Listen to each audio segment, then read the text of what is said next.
इल्लल्लाह व अशहदु अन्ना मुहम्मदन अब्दुहु व रसूलुहु पढ़ लो, कामयाब हो जाओगे।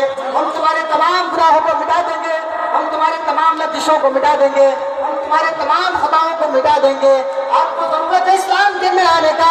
मेरे भाई जो अल्लाह के रसूल सल्लल्लाहु अलैहि वसल्लम की जो पेशीन गोई में बता रहा था, ये पूर्व क़यामत से पहले गाना बजाना आम हो जाएगा, लोग गाने बजाने ज्यादा सुनने लगेंगे। तो लोगों हो जाना जमीन के धस जाने के इंतजार करो कि कहीं जमीन धस जाए और अल्लाह रब्बुल आलमीन तुझे जमीन के अंदर डाल ले।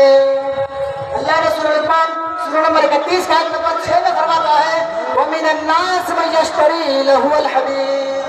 लोग खरीदेंगे गाड़ी कमाई दे करके, लोग खरीदेंगे अपने खून के पसीने की कमाई दे करके, लोग खरीदेंगे अपनी मेहनत की कमाई दे करके ऐसी चीजें जो जहन्नम की तरफ असर करे, जहन्नम की तरफ ले जाए, जहन्नम के अंदर उनको डाले। आज हमारे नौजवानों के हाथों में एंड्रॉइड सेट है मोबाइल, आज हमारे बच्चों के हाथों में मोबाइल। आज अगर छोटा सा बच्चा है, रोता है, बिलखता है, तो बाप फौरन एक गाना निकाल देता है, मोबाइल सर अपने बच्चों को देता है। बजाय कुरान हाथ में देने का, बजाय इस्लामी कोई किताबें उनके हाथ में देने का, लेकिन देता क्या है? मोबाइल देता है। जब माँ के पेट में बच्चा रहता है, जब बच्चा होता है तो माँ भी सकल हो जाती है। बगैर गाने से उसे सुकून नहीं मिलता, चैन और सुकून नहीं मिलता है। जब तक गाना सुनती नहीं है तब तक उसे सुकून नहीं मिलता है। मेरे भाइयों, जब वही बच्चे पेट से बाहर आएंगे, बच्चे रिकॉर्ड होते हैं, बच्चे का जहन उस वक्त साफ क्लीन होता है, लाइट क्लीन होता है, साफ होता है। जैसे बच्चे आपके कल्चर को देखेंगे, उस माहौल में, उस मिजाज में वो भी ढल जाएंगे। आप अगर गाना सुनते हैं तो आपके बच्चे और ज्यादा गाने सुनेंगे। आप अगर कोई गलत काम करते हैं तो आपके बच्चे भी गलत काम करेंगे। आपका बच्चा रिकॉर्ड होता है, जो आपको देखता है वो करेगा। आपका बच्चा देखता है कि मेरा बाप गाना सुनता है, आपका बच्चा देख रहा है कि मेरा बाप फुल साउंड में गाना सुनता है, म्यूजिक सुनता है, जिसे अल्लाह रब्बुल आलमीन ने हराम करार दिया है। अल्लाह के रसूल सल्लल्लाहु अलैहि वसल्लम ने हराम करार दिया है। लोगों गाना सुनना हराम है, गाना बजाना हराम है। लेकिन आज हमारे नौजवान कानों में ईयरफोन डाले, बिस्तर के अंदर यहाँ पर टैंकिल को उधर सो जाता है, मस्जिद के मिनारे से फजर की अज़ान होती है, अस्सलातु खैरुम मिनन नौम। वो नींद में सोने वालों, अदा नमाज बेहतर है नींद से बेहतर नमाज है। जो तुम गाना सुनते हो उस गाने से बेहतर नमाज है। ब्रैकेट में समय तर्जुमा ये भी कर सकता हूँ कि जो तुम गाना सुन रहे हो, तुम म्यूजिक सुनते हो, उस म्यूजिक से बेहतर नमाज है। नमाज के अंदर आ जाओ। मेरे भाई क्यों बाप जाता है बच्चों को उठाने के लिए, मेरे बेटे चलो नमाज की तरफ चलो, अज़ान हो रही है, मस्जिद के मीनारे से अज़ान हो रही है, आप मस्जिद के अंदर चलो। तो मेरे भाई जो बच्चा बहाना बना लेता है, अब्बू मुझे ठंडी लग रही है, अब्बू मुझे छोड़ दो, मैं बाद में नमाज पढ़ लूंगा।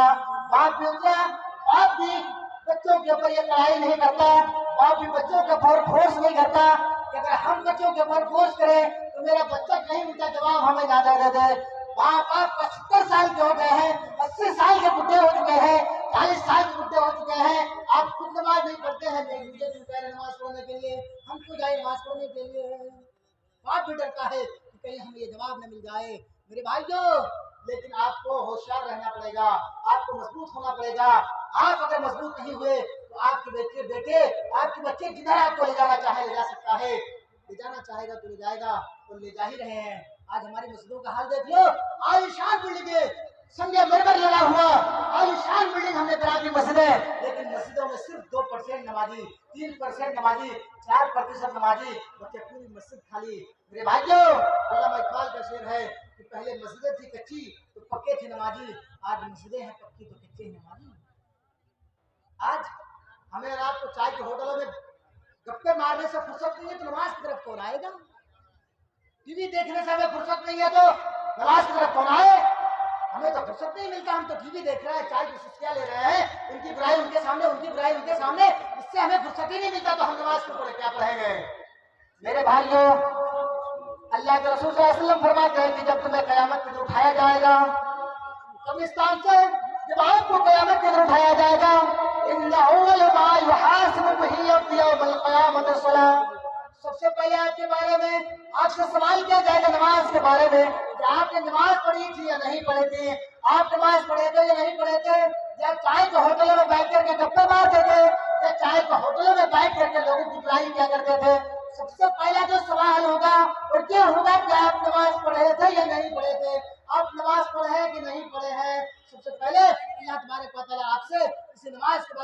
करेगा। इन्ना अव्वलु मा युहासिबु बिही यौमल क़ियामत सलाह। किसी हदीस में आया कि खून के बारे में सवाल किया जाएगा, किसी में आया किसी चीज के बारे में, लेकिन सही हदीस ये है कि सबसे पहले आपको नमाज के बारे में सवाल किया जाएगा। इसलिए अल्लाह के रसूल सल्लल्लाहु अलैहि वसल्लम ने फरमाया, लोगों बुनियल इस्लाम वाला खमसिन, इस्लाम की बुनियाद जो 5 चीजों पर रखा गया है, वो 5 चीजों में अल्लाह की गवाही देने के बाद दूसरी चीज आई होती है मुसलमानों पर, वो है नमाज, जो हमेशा आपको माफ नहीं है। आपको हर हाल में नमाज पढ़नी पड़ेगी, आपको ये नमाज माफ नहीं है। वरना इस्लाम के पंडित बैठे हैं, इस्लाम के विद्वान बैठे हैं, आप इनसे पूछिए, अगर ये बता देते हैं इस्लाम तो नमाज के अंदर भी कुछ कमियां है कि नमाज छोड़ सकते हैं, तो आप हमें बताएं। पहली चीज जो मुसलमानों पर आयत होती है, एक ईश्वर की गवाही देने के बाद, ईश्वर को अल्लाह मानने के बाद, दूसरी चीज जो मुसलमानों पर आयत होती है वो है वाक़िमुस्सलाह, नमाज पढ़िए। नमाज हर हाल में माफ नहीं है, किसी भी हाल में माफ नहीं है, नमाज आपको हर हाल में पढ़ना पड़ेगा। आज मैं आपसे सवाल करूं, आपसे ज्यादा लोग कितने परसेंट नमाजी हैं? मुश्किल से 2-4-10% लोगों का हाथ उठेगा कि मौलवी साहब हम पढ़ते हैं, वो भी किस लिए? दिखाने के लिए। माफ करिएगा, दिखाने के लिए। हम बूढ़े हो चुके हैं, अगर हम नमाज पढ़ने के लिए नहीं गए, हमारी कमर झुक चुकी है, अगर हम नमाज पढ़ने के लिए नहीं जाएंगे तो लोग कहेंगे देखो कितने बदतमीज लोग हैं, अरे इनको ये पैर तो आधे कमर में चली गई है, इनकी जिंदगी आधे कमर में चली गई, लेकिन अभी तक नमाज नहीं पढ़ रहे हैं। बस आपके डर से, अल्लाह के खौफ से नहीं, आप और हम आपके डर से, आप हमारे डर से नमाज पढ़ते हैं कि ताकि लोग हम ये ताना ना मारे। यही तो हो रहा है, यही तो हो रहा है।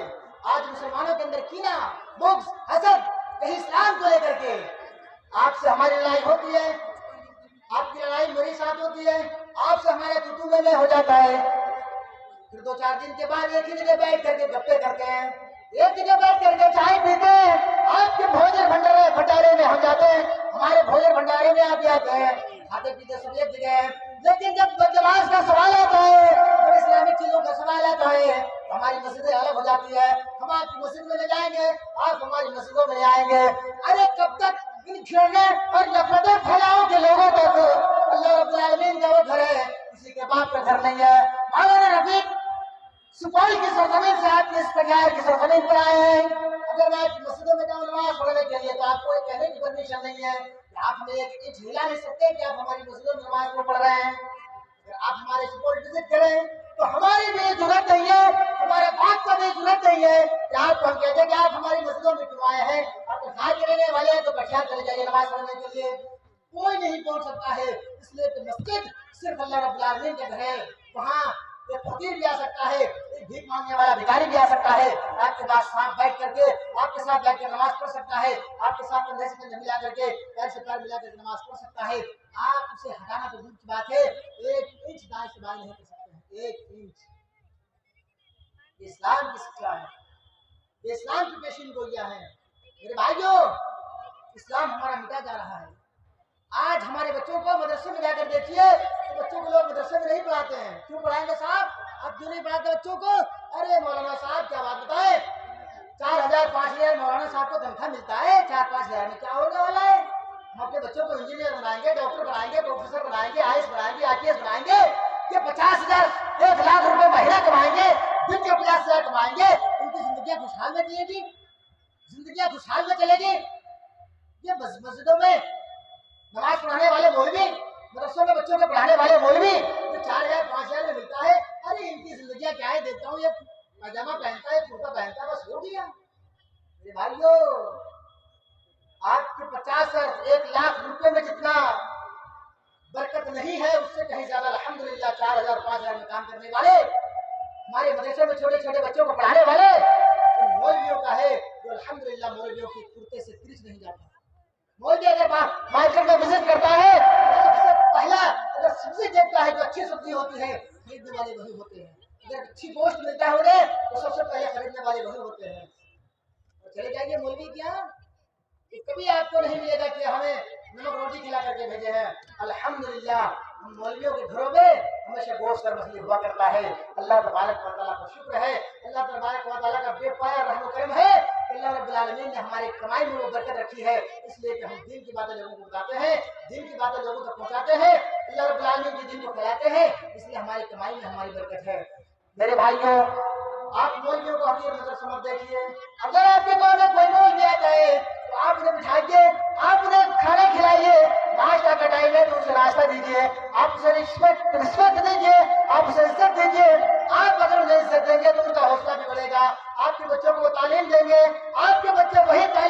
करके इस्लाम का शेर बनेगा, इस्लाम के शेर बन करके दुनिया को दहाड़ेगा, दुनिया को हक बात बताएगा, हक बात लोगों को बताएगा।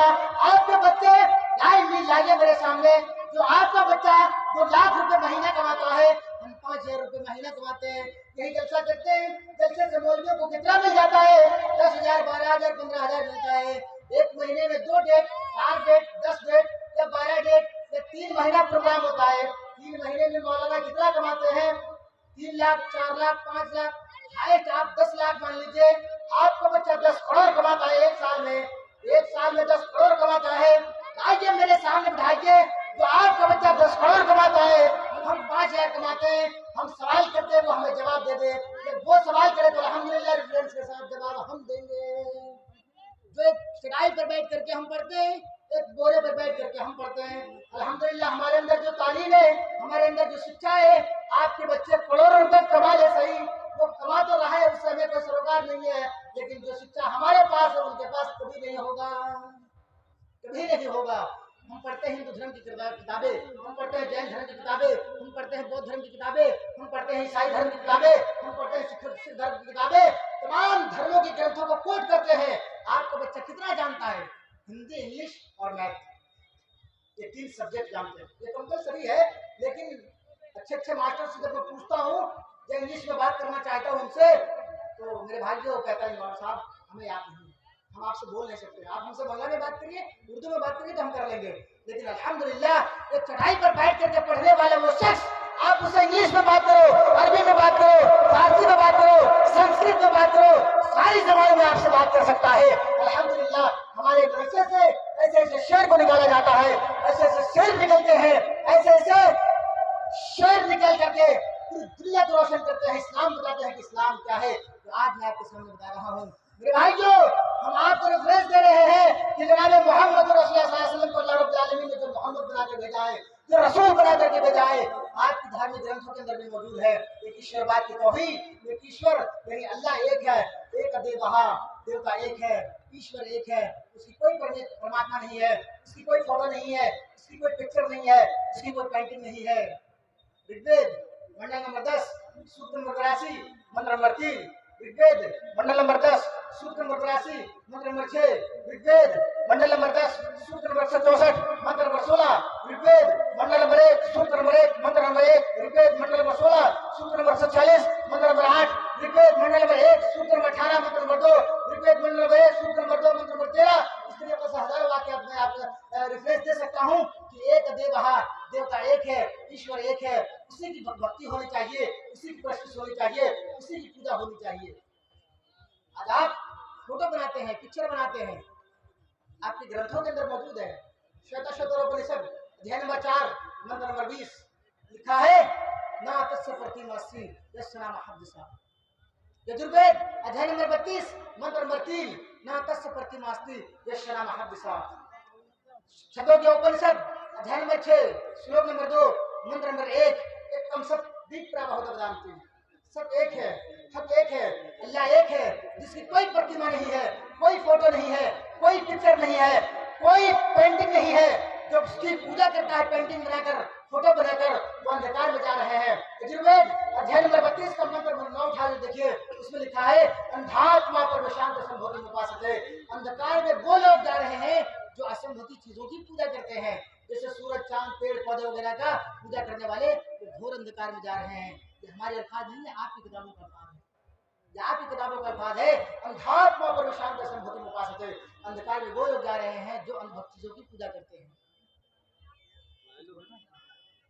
लाइटमैन से मैं गुजारिश करूंगा, महिला पिंडाल में रोशनी गुल हो चुकी है, रोशनी बुझ गई है, इसलिए आपसे गुजारिश करूंगा कि आप जहां कहीं भी हो, महिला पिंडाल में रोशनी का इंतजाम करें।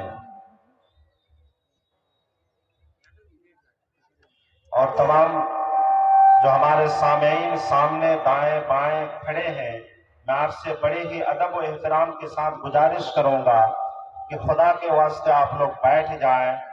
हर चीज का एक उसूल और ज़ाब्ता है, इस महफिल का भी एक उसूल है, और उसूल ये है कि आप बैठ जाएं और संजीदगी और मतानत के साथ सुने। इंशाअल्लाह आपको भी फायदा होगा और हमें भी अच्छा लगेगा। आप लोग बैठ जाएं, बराए मेहरबानी आप लोग बैठ जाएं। तो मेरे भाइयों, आइए दो चार बातें और बता करके मैं अपनी बात को खत्म करूंगा कि आज जो दुनिया के सामने कहा जा रहा है कि मोहम्मद रसूलुल्लाह सल्लल्लाहु अलैहि वसल्लम ने तलवार के जोर से इस्लाम को फैलाया है, मोहम्मद सल्लल्लाहु अलैहि वसल्लम को नबी मानने के लिए लोग तैयार नहीं है, मोहम्मद रसूलुल्लाह सल्लल्लाहु अलैहि वसल्लम को अपना आइडियल और नमूना मानने के लिए तैयार नहीं है। आइए आप अपनी धर्म की किताबें उठाइए, उसमें लिखा हुआ है कि मोहम्मद नासर कहाँ आएंगे, किनके पेट से पैदा होंगे, उसका माँ का नाम क्या होगा, बाप का नाम क्या होगा, कहाँ आएंगे, किसके पेट से पैदा होंगे, पूरी व्याख्याएं वेद के अंदर मौजूद है। दो चार मंत्र और पढ़ूंगा, बताऊंगा, उसकी पूरी व्याख्या बता करके मैं अपनी बात को खत्म करूंगा। नरासंस जन्मं भवति राधे कमलन, नरासंस नाम का आदमी जन्म लेगा, नरासंस नाम का एक व्यक्ति जन्म लेगा, तो पूरी दुनिया के बीच में जन्म लेगा, पूरी वर्ल्ड के बीच में जन्म लेगा। नरासंस जन्मं भवति राधे कमलन, नरासंस नाम का एक आदमी जन्म लेगा, तो पूरी दुनिया के बीच में, पूरी वर्ल्ड के बीच में। आज साइंस ने ये तहकीक कर दिया है, ये बता दिया है कि पूरी दुनिया के बीच मतलब मौसमा है। मैप के कराने वाले ने मैप को जब बनाया तो जब शुमाल को रखा और दोनों को उन्होंने डाउन करना चाहा तो जितना इधर ऊंचा हुआ उतना इधर डाउन हुआ, यानी हाइट पे जितना जो ऊंचा हुआ शुमाल की तरफ, यूरोप के अंदर उतना नीचे चला गया। जब पूरब से निकाला तो पश्चिम में उतरा है, यानी पूरी दुनिया के बीच में जनाब मोहम्मद सल्लल्लाहु अलैहि वसल्लम पैदा होंगे। किसके पेट से पैदा होंगे? सुमतिया विष्णु शिशा गर्भ माता तत् वैष्णवम, वो सोमवती के गर्भ से पैदा होंगे। सोम मने सुंदर, मति मने अमन वाली, शांति वाली, आमना का भी वही माना होता है, अमन वाली, शांति वाली, यानी आपका माँ का नाम सोमती होगा, आप सोमती के गर्भ से पैदा होंगे। बाप का नाम विष्णु यश होगा, विष्णु यश, विष्णु कहते हैं अल्लाह को और विष्णु यश कहते हैं भक्त को, यानी बंदे को, अल्लाह की इबादत करने वाले को विष्णु यश कहा जाता है। ये संस्कृत फाउंडेशन है, संस्कृत में अल्लाह की इबादत करने वाले को आप अगर विष्णु कहे या अब्दुल्ला कहे तो ये माना गलत नहीं होगा। विष्णु यश कहाँ पैदा होंगे? पूरी दुनिया के बीच में, पूरी वर्ल्ड के बीच में। किसके पेट से पैदा होंगे? आमिना का, यानी सोमती के पेट से पैदा होंगे। बाप का नाम विष्णु यश होगा, यानी अब्दुल्ला होगा, अब्दुल्ला। जो आज वेदों के अंदर ये मंत्र आज भी मौजूद है कि मोहम्मद रसूलुल्लाह सल्लल्लाहु अलैहि वसल्लम पूरी दुनिया के बीच में, पूरी वर्ल्ड के बीच में पैदा होंगे, रेगिस्तानी इलाके में पैदा होंगे। ये तस्मिन् चाचारण समन्विता महामनिति शाखा समन्विता, मोहम्मद नाम का आदमी आएगा वो रेगिस्तान इलाके में होगा। आज जो हाजी लोग हज करने के लिए जाते हैं, आप उनसे पूछिए तो बताएंगे कि वो रेगिस्तानी इलाका है, वो चट्टान इलाका है, पथरीली जमीन है, पथरीली जमीन पे जो अल्लाह के रसूल सल्लल्लाहु अलैहि वसल्लम पैदा होंगे। मेरे भाइयों, अल्लाह के रसूल सल्लल्लाहु अलैहि वसल्लम मक्का के अंदर पैदा हुए। पैदा होने के बाद जब आपको नबूवत की डिग्रियों से सरफराज किया गया, आप लोगों को बताने लगे, लोगों अशहदु अल्ला इलाहा इल्लल्लाह व अशहदु अन्न मुहम्मद रसूलुल्लाह व रसूलुहु, पहले कामयाब हो जाओगे। अल्लाह के रसूल सल्लल्लाहु अलैहि वसल्लम की दावत को लोगों ने ठुकरा दिया, लोग मानने के लिए इनकार कर रहे थे। अल्लाह के रसूल सल्लल्लाहु अलैहि वसल्लम ने अपने गुलाम को साथ लेकर के ताइफ के मंदिर पर गए, ताइफ की बस्ती पर पहुंचे। अल्लाह के रसूल सल्लल्लाहु अलैहि वसल्लम ने ताइफ वालों को कहा, ऐ लोगों अशहदु अल्ला इलाहा इल्लल्लाह व अशहदु अन्न मुहम्मद रसूलुल्लाह व रसूलुहु, पहले कामयाब हो जाओगे। जो तुम 360 देवी देवताओं की पूजा करते हो, ये पूजा करने से क्या फायदा है? जो तुम्हारा मूर्ति तुम्हें न नुकसान पहुंचा सकता है, न प्रॉफिट दे सकता है, न तुम्हें लॉस पहुंचा सकता है, न तुम्हें फायदा दे सकता है। अरे मेरे भाई, ऐसी चीजों की इबादत क्यों कर रहे हो? उस अल्लाह रब्बुल आलमीन की इबादत करो जो संपूर्ण जगत को बनाया है, संपूर्ण जगत को पैदा किया है, उसकी इबादत करो। वहाँ के लोग इतने बदतमीज लोग थे, पथरीली जमीन पर रहने वाले कौम, उनकी दिलें भी पत्थर हो चुके थे। अल्लाह के रसूल सल्लल्लाहु अलैहि वसल्लम की बात को नहीं माना, अपने आवाज और बदमाश बच्चों को अल्लाह के रसूल सल्लल्लाहु अलैहि वसल्लम के पीछे लगा दिया। मारो बच्चे और मोहम्मद सल्लल्लाहु अलैहि वसल्लम को यहाँ से निकाल दो, मोहम्मद को निकाल दो यहाँ से। अल्लाह के रसूल सल्लल्लाहु अलैहि वसल्लम के ऊपर पत्थरों की मारे पड़ी, अल्लाह के रसूल सल्लल्लाहु अलैहि वसल्लम की पेशानी फट जाती है। पहाड़ की जानिब से फरिश्ता आकर कहते हैं, अल्लाह के रसूल आप एक बार परमिशन दे तो मैं दोनों पहाड़ियों को लाकर इन ताइफ वालों को रखकर फीस दूं। अल्लाह के रसूल सल्लल्लाहु अलैहि वसल्लम ने फरमाया, नहीं, तुम्हारी हमें की कोई जरूरत नहीं है। अल्लाहुम्मा हदी कौमी फइन्नहुम ला यअलमून, अगर आज ये नहीं तो कल के होने वाले नस्लें ईमान ले आएंगी। मेरे भाइयों, मेरे नबी को अल्लाह रब्बुल आलमीन ने रहमतुल आलमीन बनाकर भेजा है, मेरे नबी ने रहमतुल आलमीन को सबूत दे दिया है, सबूत दे दिया है। हमारे सामने वो सारी मुनकरें पड़े हैं, हमें पढ़ने की जरूरत है, हमें रीड करने की जरूरत है, हमें सोचने समझने की जरूरत है। मेरे भाइयों, जनाब मोहम्मद रसूलुल्लाह सल्लल्लाहु अलैहि वसल्लम के बारे में तमाम दुनियावी धार्मिक ग्रंथों के अंदर मौजूद है, हमें जरूरत है उसको रीड करने की, पढ़ने करने की अल्लाह तबारक व तआला से आगे दुआ कर ले कि मौला करीम हमें जनाब मोहम्मद रसूलुल्लाह सल्लल्लाहु अलैहि वसल्लम के पैरोकार बना। मौला करीम हमें पांचों टाइम की नमाज पढ़ने वाला बना। मौला करीम जब तक हम जिंदा रहे तो इस्लाम पर रखना, जब हमारा खात्मा बिल खैर हो। आमीन। व आखिर दावाना अल्हम्दुलिल्लाहि रब्बिल आलमीन। अस्सलामु अलैकुम व रहमतुल्लाहि व बरकातहू। वो दानाए सुबुल खत्म रसुल मौलाए कुल जिसने गुबारे राह